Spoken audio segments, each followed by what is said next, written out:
नमस्कार दोस्तों। आइए आपको सुनाते हैं सकट चौथ के दिन साहूकार और साहूकारनी की कहानी। एक साहूकार और एक साहूकारनी थे। वह धर्म पुण्य को नहीं मानते थे। इसके कारण उनके कोई बच्चा नहीं था। एक दिन साहूकारनी पड़ोसनी के घर गई। उस दिन सकट चौथ था। वह पड़ोसन सकट चौथ की पूजा करके कहानी सुन रही थी। साहूकारनी ने पड़ोसन से पूछा, तुम क्या कर रही हो? तब पड़ोसन बोली कि आज चौथ का व्रत है, इसलिए कहानी सुना रही हूँ। तब साहूकारनी बोली, चौथ के व्रत करने से क्या होता है?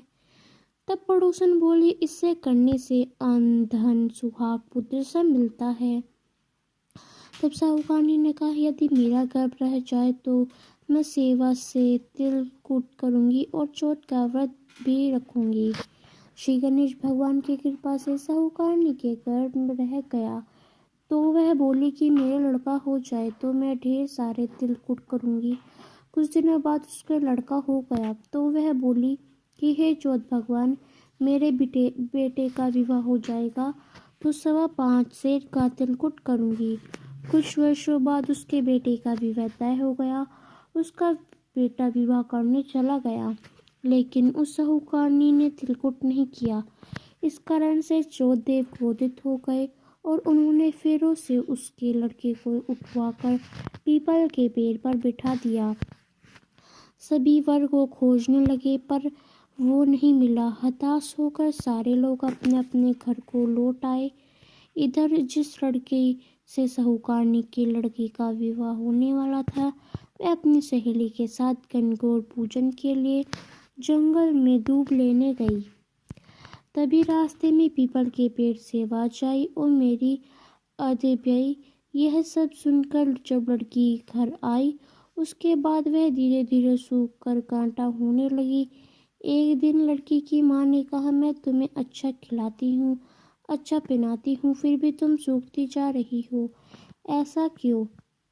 तब लड़की अपनी माँ से बोली कि वह जब भी दूब लेने जंगल जाती है तो पीपल के पेड़ से एक आदमी बोलता है कि ओ मेरी अदेभ्यई।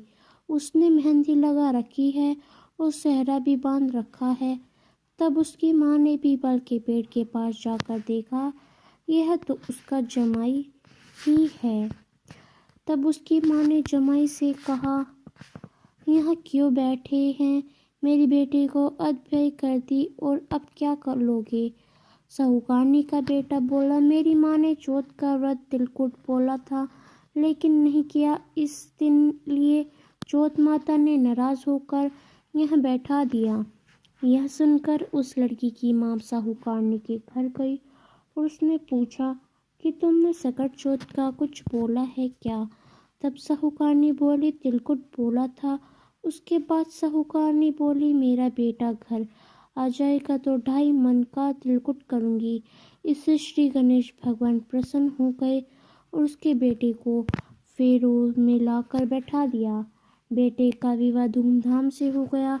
जब साहूकारनी का बेटा एवं बहू घर आ गए तब साहूकारनी ने 2.5 मन तिलकुट किया और बोली, हे चौथ देव, आपके आशीर्वाद से मेरा बेटा बहू घर आ गए, जिससे मैं हमेशा तिलकुट व्रत करूंगी। इसके बाद सारे नगरवासियों ने तिलकुट के साथ सकट चौथ का व्रत करना आरंभ कर दिया। हे सकट चौथ, जिस तरह साहूकारनी को बेटे बहू से मिलवाया, वैसे ही हम सभी को मिलवाना। इस कथा को कहने सुनने वालों का भला करना।